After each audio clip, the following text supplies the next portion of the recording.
What's up, everyone? This is Matt Loppnow and Caleb Jones. What's up, guys? Bringing you our second commentated round for our Saturday mini at Zebo's.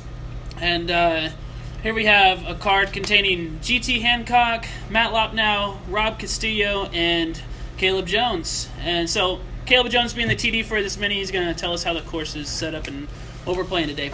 Hey guys, happy to be with y'all today. Looking forward to doing some commentary, and hopefully we can continue doing this for a few minis for y'all. So today we're playing all longs. We have the Zebo's Open next weekend, and all 18 baskets are being replaced kind of as we play the mini, really. So starting off on hole one here, we're playing the old baskets, but you'll see, I don't think we'll see any new baskets come into play just yet, but if you play this course, it will be all new baskets after here. So hole one long is very, very difficult, probably the most difficult long on this course. It's very tightly wooded. You don't want to go left, you don't want to go right.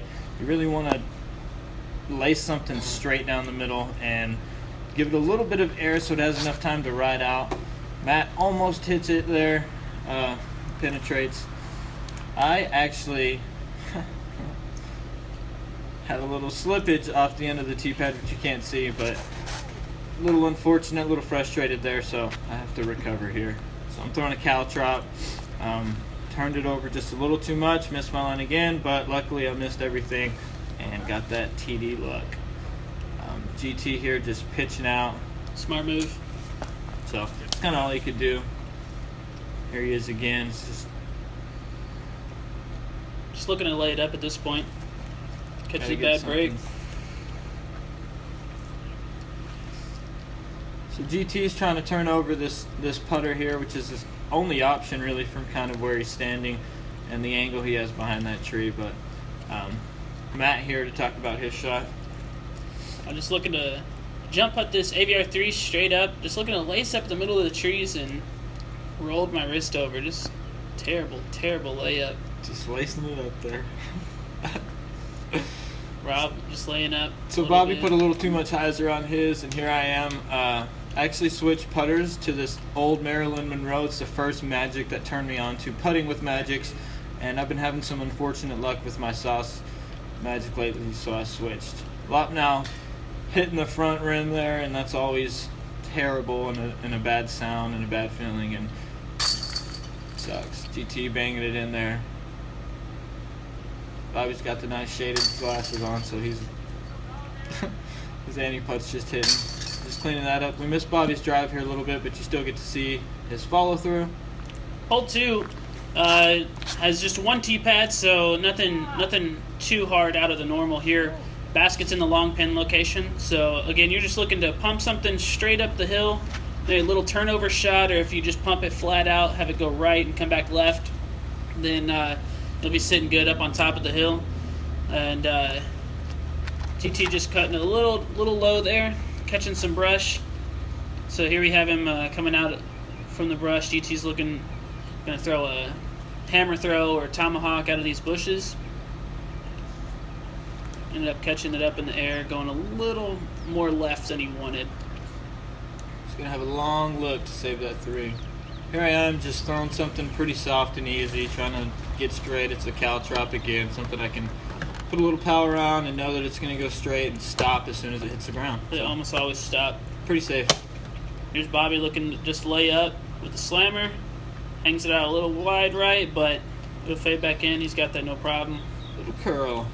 Here, my Daedalus went a little left on me, so looking just to kind of straddle out and flick this Justice around the bush. You can't see here, but that bush is immediately in my way, so even from a flick I have to reach pretty far out and almost bang it. Gave it a great run. You got to give it an opportunity if you want to get those low scores. So great run by GT saving the three. Just comes a little high for his follow back. Taking his time. Just maybe nerves or the heat's getting to him. Who knows? Just struggling a little bit on hole 2 here. Easy tapping. Bobby gets a little impatient, so I give him a little look there and bang my putt and walk away. This is Bobby's first time on camera, so he's quite the noob. No, it was fun. GT looking to finish out strong. No big deal. Here we go. Here we got hole 3.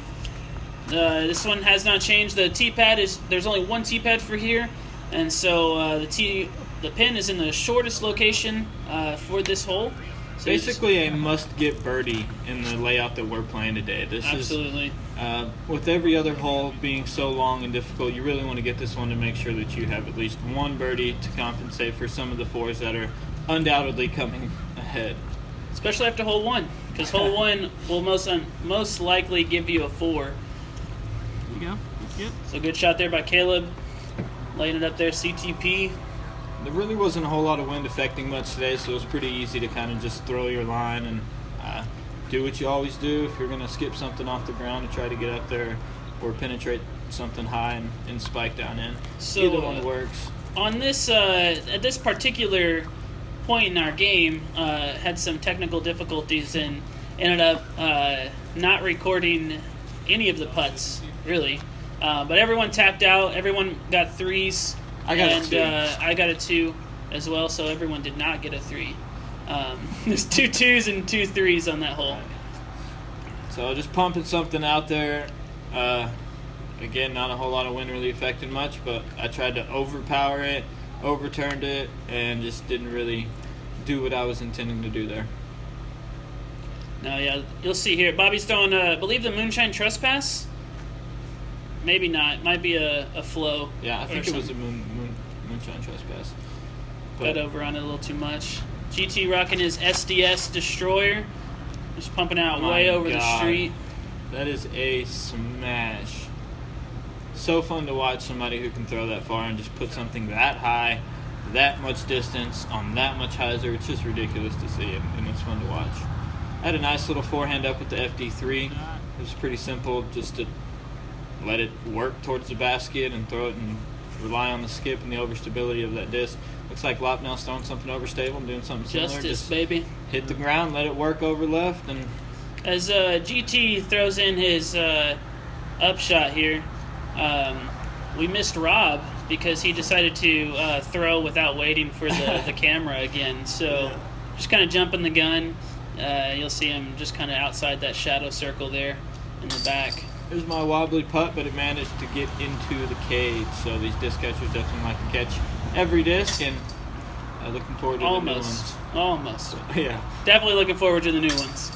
Bobby banging his putt there. This is hole 5 long. It's a lot longer than the other T-pad. You can see the T-pad up there. But it really doesn't change the hole very much. You're kind of just attacking it the same way. You're trying to keep it low underneath that ceiling, and also just kind of keeping it out of OB. There I am with back-to-back low shots. Not very good. Not very good for your score. Didn't feel very good either. Bobby just crushed this one. I believe it's his Thunderbird. Yeah, he's been throwing that Thunderbird really well. So pick that disc up from Chain Society Discs. GT don't have one. GT throwing a AJ Destroyer, just getting over on it a little too much. But it stayed in bounds, so he's all good there. So here's my forehand. It felt really good out of my hand, and then it just went up, up, up, up, and unfortunately hit a limb and kicked OB. So hard right. It's hard to be wrong on that one. This one, this tree that's right in front of me was really low, so I had to keep this AVR3, try and keep it underneath. Got lucky, clipped a few leaves, but good shot. Good saved it up. GT's using his forehand right here to bend it around the tree and trying to get a big skip, and he does it perfectly. So good execution there. Here I am trying to do something similar, thinking I got this no problem, and I put it high again. So a little bit of height maybe some nerves, difficulties for pressure. me. I don't know what was going on, but I couldn't get my height under control. So Bobby's getting a little low here to make sure he doesn't get too high, and he ends up hyzering out a little earlier than he wanted to. Took that soft justice for granted. I'm doing my little jump putt, run up thing that I like to do. That's pretty accurate for me, and I almost banged that one, so thought that was pretty in. good. There's Loppnow with a great putt, great 3 save. Hard to do on this long hole. GT fixing to execute it as well, pretty simply. Great save for a 3 from where he was at. That was an awesome upshot. Here I am looking to clean up after going OB and throwing low, then throwing high. Unfortunately, I took a 6 on this hole, so very difficult, very bad, but my putter's still working for me, and I'm excited to show you what I'm putting with now. It's the Marilyn Monroe magic, so. Hole 6, only one tee pad, super short hole, same thing as hole 3. This is a must-get birdie, especially when the rest of the field is all playing longs with you. Like, you have to converge and get this birdie. So I just wing off the Justice a little bit, didn't get over on it. GT parking it, making it look easy. Bobby following up, doing the same thing, just putting it right up there next to the basket. Caleb, just throwing a felon? Yeah, I go with the felon here. I'm trying to kind of ace run, honestly, because we have a $500 ace pot right now, and this is one of the more gettable holes, so I decided I was going to attack it and throw it pretty hard, and it just didn't work out for me. That went a little high again, so I put a little too much height on it. So here it is, just tapping in a 3, saving, cleaning up, getting out of there. My Justice shot coming right behind the tree of all things, and I have this bush in my way. And, oh, I thought this was so good. All my energy built up for a miss. Terrible. I didn't get to see that one. I was turned around. We were distracted by the people that were playing through on the hole behind us. But GT tapping in, taking his time. Here we go. Bobby doing the same thing. Good putt. This is hole 7 long. Changes this hole completely. You have really tight tunnel. You really got to S something or throw a soft hyzer so you can see the next path to take your next shot. If hole 1 is the hardest long tee position, hole 7 is the second hardest long tee position out here at Zebo's. You know, if you play this hole, be careful because there is a little bit of poison ivy. We're trying to get rid of that, and we've been working towards that. But right here, I'm throwing something hard. I'm trying to take off a lot of the distance out of the hole on the first shot and work down there quite a bit. And I end up crushing a defender down there pretty far right down the pad. So. This position that I'm at, the only thing I'm thinking here is just a layup off the tee pad and then a big hyzer spike over all the bushes. I'm not looking for anything. The strategy here is lay up, get your easy 3, and just get out of here. Hole 7 will eat you alive. And so, as you see here, everyone just kind of takes their shot. You have the high hyzer over all the brush. Take all the other variables out of play, and just get your 3. And so, yeah, most of these open players, if you have an opportunity to throw a big hyzer over everything, they're going to take it. It's pretty consistent. I got down here far enough to where I could just take this low line approach right through the gap and through a P2, slid it up there on the rocks pretty simply, close enough to tap out. Everybody's pretty close here. I think we all take our 3s on this hole, which is really, really good for hole 7. You don't see that all the time, so. Even on open cards like ours, you just don't see a whole card getting a 3. GT had an awesome upshot, and it just caught a nasty roll down the hill. And he's coming up the hill through the foliage and just smashes that putt. Great putt for GT. Caleb just tapping out. No big deal. On to hole 8. So there's 2 options here. You have a huge hyzer that you can take over everything, which again, if you're an open player, most guys have that ability and they can do that. Or there's a forehand where you really got to throw it pretty hard on pretty sharp hyzer to get it to work all the way over to where the pin's at. You can also turn it over and let the disc S out. Sometimes it works out and sometimes it doesn't. There's quite a few trees all over the area, so if you turn it over too far, then unfortunately you could be in the trees without a look. This hole has a lot of forgiveness on it. It's a big open field once you get off the tee, and so Bobby just looking to lay up. GT called this a pancake shot, which was amazing to watch. It's like a half thumber or half tomahawk. You're just kind of making the disc turn only halfway. So here I am running my little putt, and I ended up smashing. I'm feeling pretty confident in that little step putt thing I got going, so I've been working that quite a bit, and it's been working for me. So my miracle shot through the tree ended up going way behind this other bush. Which is actually a crush. Yeah, the basket was completely hidden, but probably one of my farthest shots without throwing a roller on hole 8. That's for sure. Yeah, it was a really far throw. All good happens. Hole 9 is really simple, really short, really easy hyzer. Again, spike over everything, and you kind of want to throw it vertical enough to where it's going to go directionally down more than left. You're looking only at 240 feet, like Yeah. just a very soft hyzer spike, literally just on the other side of the trees down here.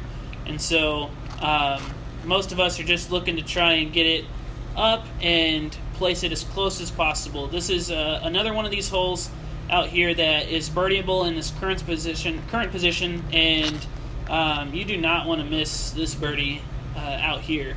We got a lot of good players out here. GT coming up a little right and just hits the bottom of the pan.